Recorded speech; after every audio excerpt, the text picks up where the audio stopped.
Hello everyone, आप सभी का स्वागत है आपके अपने यूट्यूब चैनल तैयारी सक्सेस की में।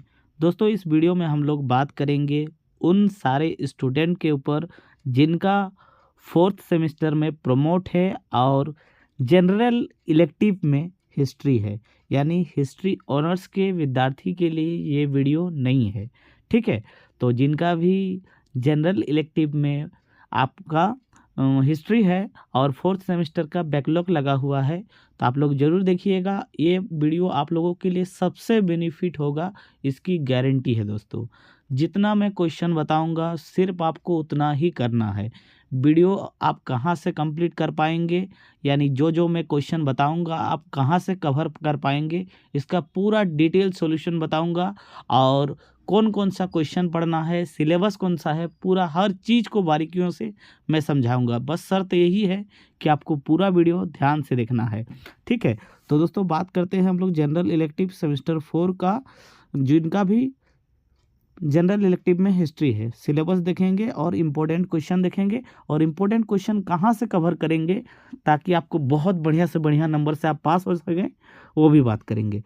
तो दोस्तों, आप लोगों का सेमेस्टर 4 में जनरल इलेक्टिव में जो सिलेबस है वो है भारत का इतिहास, लगभग 1707 से लेकर के 1947 तक का इतिहास। ठीक है, 1707 वही टाइम है जब औरंगजेब का मृत्यु हुआ, यानी लगभग लगभग मुगल वंश का पतन के कागार पे था। यानी यहाँ से आप मान सकते हैं कि आपका धीरे धीरे करके अंग्रेज आना स्टार्ट होगा, और अंग्रेज आना स्टार्ट से लेकर के भारत के आज़ादी तक का टाइम ड्यूरेशन को हम लोग को ये सिलेबस में कवर करना है।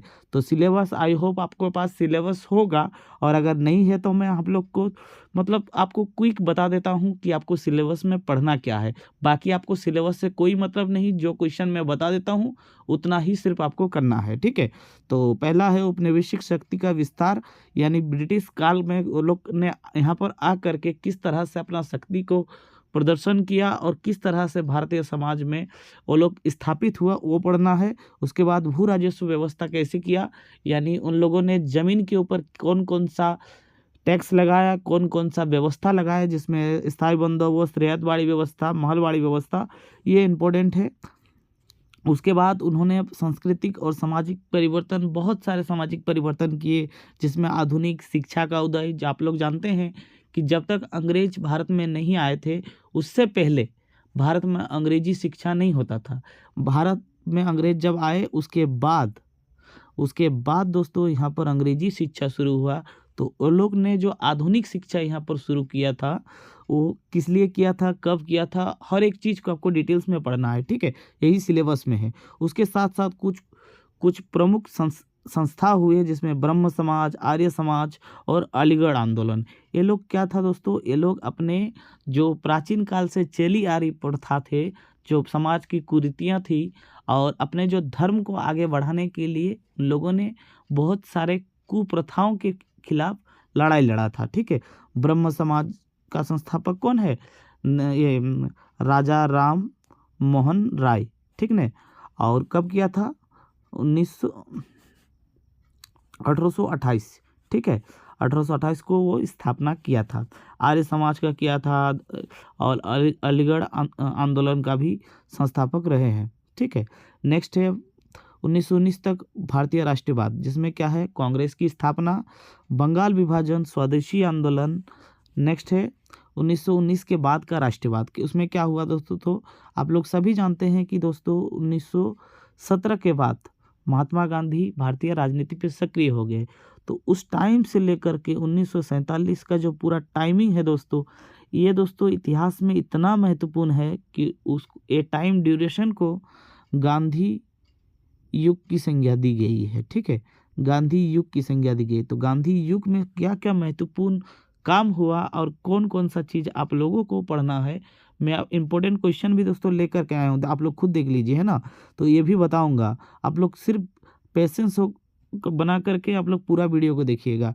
तो बंगाल विभाजन, स्वदेशी आंदोलन के साथ साथ गांधी जी का जो प्रमुख प्रमुख जो उन्होंने भारत में आंदोलन शुरू किया था, खिलाफत आंदोलन, असहयोग आंदोलन और सविनय अवज्ञा आंदोलन, भारत छोड़ आंदोलन, ये सभी पार्ट को आपको ये सिलेबस में दिया गया है। और उसके बाद संवैधानिक परिवर्तन, आप लोग जानते हैं दोस्तों कि भारत को इसी शर्त पे सौंपा गया था कि भारत में एक संविधान का लागू हो। संविधान निर्माण के बाद ही भारत को एक मतलब स्वतंत्र राष्ट्र के रूप में निर्माण करके अंग्रेज चले गए थे। ठीक है, तो भारत का विभाजन के क्या कारण थे, उसका स्वतंत्र होने का के पीछे का क्या हिस्ट्री है, ये सब सिलेबस में था। उसके बाद क्रिप्स मिशन, कैबिनेट मिशन, तो आप लोगों को दोस्तों ये सिलेबस था। ये हो गया रफली सिलेबस के बारे में। अब आप लोग को क्या देखना है दोस्तों, आप लोग पढ़े तो पढ़े क्या, आप लोग तो ये सोचेंगे। ठीक है, तो आपको क्या क्या पढ़ करके जाना है ये यहाँ पर दिया गया है। आप लोग ये चीज़ को पूरा ध्यान से सुनिएगा। ठीक है, आप सभी से रिक्वेस्ट है कि पूरा ध्यान से सुनिएगा। फिर एग्ज़ाम मतलब एग्ज़ाम के बाद अगर आप इसको ध्यान से नहीं सुनते हैं तो एग्ज़ाम के बाद आप लोग अफसोस करेंगे। ठीक ना, मैं पहले ही बता दे रहा हूँ। तो पहला क्या चीज़ आपको पढ़ करके जाना है, बंगाल विभाजन के कारण और परिणाम। दोस्तों बंगाल विभाजन 1905 को हुआ था और ये जो ब्रिटिश कंपनी था, ब्रिटिश सरकार द्वारा किया गया था।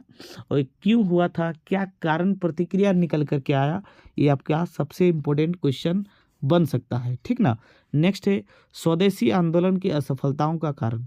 बंगाल विभाजन जैसे ही हुआ दोस्तों, तो उस टाइम पर बंगाल में एक बहुत बड़ा आंदोलन शुरू हुआ और वो आंदोलन था स्वदेशी आंदोलन। जिस तरह अंग्रेजों का कूटनीति तरीके से बंगाल का विभाजन हो गया, तो जितने भी बंगाल के साथ साथ भारत के लोग थे, उन लोगों ने भी यही सोचा कि जो अंग्रेज है वो यहाँ पर तो बिजनेस करने ही आया है ना, तो क्यों ना हम लोग अंग्रेज का सारे चीज़ का बहिष्कार करते हैं और अपने स्वदेशी का मतलब उपयोग करते हैं। तो इसीलिए स्वदेशी आंदोलन चलाया गया जिसमें विदेशी वस्तु का बहिष्कार किया गया। तरह तरह चीज़ को यहाँ पर पढ़ना है, तो स्वदेशी आंदोलन आपको पढ़ना है, मोस्ट इम्पोर्टेंट। नेक्स्ट रहेगा भारत विभाजन के कारण। भारत को किस लिए विभाजन किया गया, क्या कारण था और उसका क्या परिणाम देखने के मिला। ठीक है, नेक्स्ट है असहयोग आंदोलन के परिणाम का वर्णन करें। असहयोग आंदोलन का क्या परिणाम निकला, ये आपको मोस्ट इम्पोर्टेंट है, आप लोग जरूर पढ़ के जाइएगा। नेक्स्ट है सविनय अवज्ञा आंदोलन पर एक संक्षिप्त टिप्पणी लिखे। यानी ये सविनय अवज्ञा आंदोलन क्या था, इसके बारे में आपको एक संक्षिप्त टिप्पणी लिखना है। ठीक है, नेक्स्ट है दोस्तों कैबिनेट मिशन योजना क्या था। तो कैबिनेट मिशन योजना के तहत ही दोस्तों भारत को आज़ाद किया गया और भारत के लिए एक संविधान सभा का निर्माण किया गया था। तो ये चीज़ आपको डिटेल्स में पढ़ करके जाना है, इससे किसी भी तरह का सवाल पूछा जा सकता है। ठीक है, ऑब्जेक्टिव सब्जेक्टिव कुछ भी सवाल पूछ सकता है। नेक्स्ट है 1942 में भारत छोड़ आंदोलन के क्या कारण थे और क्या परिणाम देखने को मिला। यानी भारत छोड़ आंदोलन के कारण और परिणाम आप लोगों के लिए मोस्ट इम्पोर्टेंट रहेगा दोस्तों। नेक्स्ट सवाल रहेगा आर्य समाज की स्थापना। यानी आर्य समाज जो स्वामी दयानंद सरस्वती ने स्टार्ट किया था, उनका स्थापना, उसका क्या सिद्धांत था, क्या कार्य था और उसका समाज में क्या योगदान रहा ये समाज का, ये आपको पढ़ करके जाना होगा। ठीक है दोस्तों, ये सवाल कभी कभी 20 नंबर में के लिए पूछा जाता है और कभी कभी दोस्तों यहाँ तो आप लोगों का तो सिलेबस में 20 मार्क्स का नहीं है, आप लोगों का 15 मार्क्स का है ना। तो कभी कभी ये 15 मार्क्स के लिए पूछा जाता है या फिर कभी कभी ये शॉर्ट में देगा तो 5 मार्क्स के लिए दे, सिर्फ 1.5 से 2 पेज लिखना है, उससे ज़्यादा नहीं। 15 मार्क्स के लिए आप लोग पूरा लिखना है। ठीक है, नेक्स्ट है भू राजस्व व्यवस्था से आप क्या समझते हैं। दोस्तों भू राजस्व व्यवस्था यानी ज़मीन से संबंधित कुछ टैक्स लगाया गया जो कई प्रकार के थे, जैसे रियायतबाड़ी हैं, महलवाड़ी, ये सभी जो भू राजस्व व्यवस्था का पद्धति था।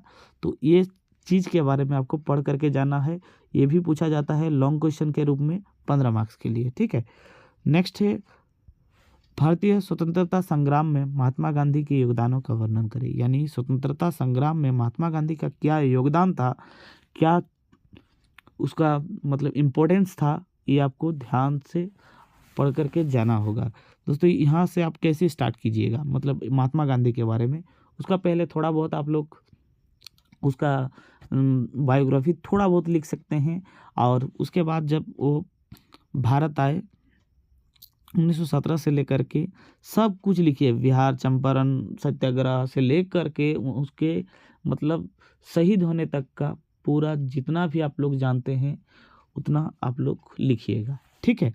बाकी दोस्तों बात करते हैं कि ये चीज़ को आप कहाँ से कवर करेंगे, तो मैं बता देना चाहता हूँ दोस्तों, ये जो जितने भी टॉपिक आपको यहाँ पर दिख रहा है, ये सारे के सारे का आंसर आपको डिस्क्रिप्शन बॉक्स में एकदम हूबहू वैसे ही नाम से आपको मिल जाएगा। वहाँ पर लिंक दिया गया है, क्लिक कीजिए, वीडियो ओपन होगा, वीडियो से आप लोग पढ़ लीजिए, आपको पूरा चीज़ को बारीकियों से समझाया जाएगा। और दोस्तों अगर आपको नोट्स चाहिए तो आप लोग ये जो नीचे आप लोगों को नंबर दिख रहा होगा डिस्क्रिप्शन बॉक्स में भी है, और जो अभी आपको लोगों को डिस्प्ले हो रहा है इस नंबर पे आप लोग कांटेक्ट कीजिए कि सर हमें पीडीएफ चाहिए, ठीक है। पीडीएफ में आप लोगों को क्या मिलेगा, जितना भी यहाँ पर इम्पोर्टेंट क्वेश्चन बताया गया है उस पीडीएफ में आपको सारे क्वेश्चन का आंसर मिलेगा, और उसके साथ साथ आप लोगों को बहुत सारे ऑब्जेक्टिव सवाल भी मिलेगा। दोस्तों मैं बता देना चाहता हूँ पीडीएफ पेड है, यानी पीडीएफ के लिए कुछ आपको पे करना पड़ेगा, ठीक है ना, फ्री नहीं है। तो जो पे कर सकते हैं वो पीडीएफ ज़रूर बाई कीजिए, क्योंकि पीडीएफ से आप लोगों को क्या पढ़ना है वो चीज़ पूरा क्लियर हो जाएगा। बाकी वीडियो से तो क्लियर हो ही गया है, तो जो बाई नहीं कर सकते हैं वो डिस्क्रिप्शन में जो लिंक है वहाँ से आप लोग लिख लीजिए। एग्ज़ाम में समय है तो पढ़ते रहिए, आराम से आप लोगों का क्लियर हो जाएगा। अगर दोस्तों आप लोगों को वीडियो अच्छा लगा है तो ज़रूर वीडियो को लाइक कीजिएगा, और अपने दोस्तों के साथ इस वीडियो को ज़रूर शेयर कर दीजिए।